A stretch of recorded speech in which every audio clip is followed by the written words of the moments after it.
اذیت پیدا نہ ہو، ان کی حفاظت کی، ان کی خدمت کی، ان کے لیے قربانی کی، ان کے لیے اطاعت و فرما برداری کی۔ میں نے روشنی سے اس لیے مثال دی ہے کہ نور کی مثال نور ہی سے دے سکتے۔ تو اب اللہ نے اتنی مثالیں دی، 11 امام بھیجے ہیں۔ کہتے ہیں کہ باطل کبھی بھی کامیاب نہیں ہو سکتا اگر حق خاموش نہ بیٹھا۔ احد کی جنگ میں کیوں شکست ہوئی؟ رسول خدا لیڈر تھے، علی مرتضیٰ سپہ سالار تھے، کیونکہ صحابہ نے رسول خدا اور علی مرتضیٰ کی نہیں سنی، نہیں مانی۔ پتہ نہیں لوگ ہیں یا نہیں؟ بھائی رسول خدا سے تو افضل کوئی نہیں ہو سکتا، علی مرتضیٰ سے تو افضل کوئی نہیں ہو سکتا۔ افضل ترین افراد موجود ہیں، وہ نبی، وہ سپہ سالار، اور جنگ ہار گئے مسلمان۔ کیوں؟ ان کی مانی نہیں۔ جب نبی اور امام کی بھی نہیں مانو گے تو شکست ہو جائے گی۔ باتیں بری لگ رہی ہیں؟ احد کی جنگ مسلمان ہارے یا جیتے؟ ظاہری لحاظ سے تو ہار گئے۔ حضرت حمزہ شہید ہو گئے، بڑے بڑے جلیل القدر صاحب شہید ہو گئے۔ کیوں؟ رسول خدا نے کہا پہاڑ پہ 50 تیر انداز ہے، نہ ہلو، اپنی جگہ سے نہ ہلو۔ ایک نے نعرہ لگایا کہ وہ بھاگ رہے ہیں، لوٹو بیت المال غنیمت۔ انہوں نے کہا رسول خدا نے کہا تھا یہاں سے مت ہلنا، روکے رہنا اپنی جگہ پہ۔ کہا پھر تم مال غنیمت سب وہی لوگ لے جائیں گے جو زمین پہ تھے۔ پیسوں کی خاطر سب بھاگنے لگے۔ خالد بن ولید نے پہاڑ کی دوسری طرف سے حملہ کر دیا، دونوں طرف سے حملہ ہوا، سارے بھاگنے لگے، بس ایک علی بن ابی طالب بیٹھے۔ مولا سے پوچھا یا علی جب سب بھاگ رہے تھے تو آپ کیوں نہیں بھاگے؟ پہلے بھاگنے والوں سے پوچھو بھاگے کیوں تھے؟ تو بھاگنے والوں سے پوچھا بھی آپ لوگ بھاگے کیوں تھے؟ کہا کسی شیطان مردود نے نعرہ لگا دیا تھا ماتا محمد، محمد مارے گئے۔ تو ہم نے سوچا اب لڑنے کا فائدہ کیا، محمد تو مارے گئے۔ کہ یا علی وہ کہتے ہیں کہ جب نعرہ لگا نا کہ رسول خدا مارے گئے، محمد مارے گئے، تو اس لیے ہم بھاگ گئے۔ کہ میں نے بھی یہی سنا تھا، میں نے سوچا اب جینے کا فائدہ کیا ہے۔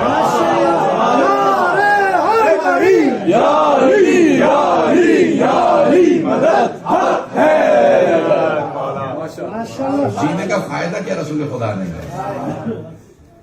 خدائے احد کے اوپر پہاڑ پہ چڑھا، ہاتھوں پہ بلند کیا، ہاں محمد رسول اللہ، ہاں محمد رسول اللہ۔ احد کے میدان میں جناب امیر نے ہاتھوں پہ اٹھانے کے بعد کہا ہاں محمد رسول اللہ۔ پیغمبر نے ویسے ہی غدیر پہ پلٹا دیا، من کنت مولا فہذا علی اللہ۔ گرامی یہ نظام قدرت ہے، جیسا کرو گے ویسا ہی ہوگا۔ جیسا جناب امیر نے رسول خدا کے ساتھ کہتا، اللہ نے کہا میرے حبیب اسی انداز سے پلٹا دیجئے۔ سارے صحابہ کہتے ہیں ہم غلام رسول خدا مولا ہیں، آپ بتا دیجئے تم غلام ہو علی مولا۔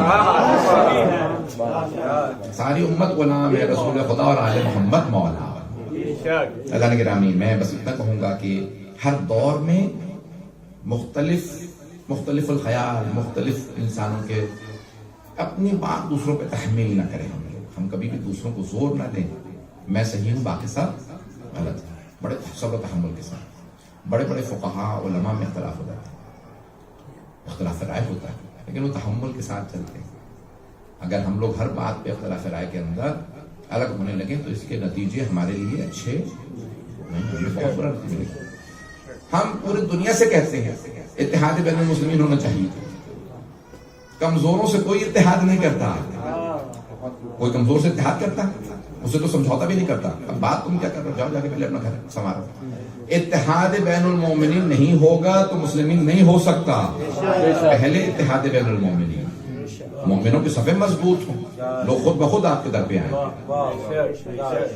ہمارے پاس جناب امیر جیسے 12 امام ہیں، دنیا کے پاس ایک نہیں ہے، نہیں ہے لوگ، ہمارے پاس 12 امام ہیں، 12 امام ہیں۔ عزیزان گرامی 12 کا ماننے والا کیسے ذلیل و خوار ہو سکتا ہے؟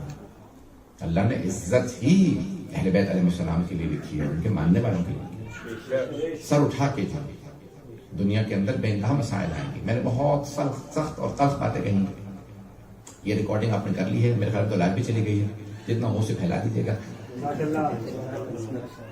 بہرحال بعض اوقات انسان نہیں کہنا چاہتا، انسان بہت کچھ کہہ جاتا ہے، اور بعض کا جو نہیں کہنا چاہ رہا ہوتا وہی جو چیزیں نشر ہوتی ہیں۔ اپنے صفوں میں اتحاد رکھیں۔ آج سارے دشمن آپ کو تقسیم کر رہے ہیں، اور اگر آپ اسے قبول کر لیں، پانی کا کوئی رنگ نہیں ہوتا، چلیے یہ تو وہ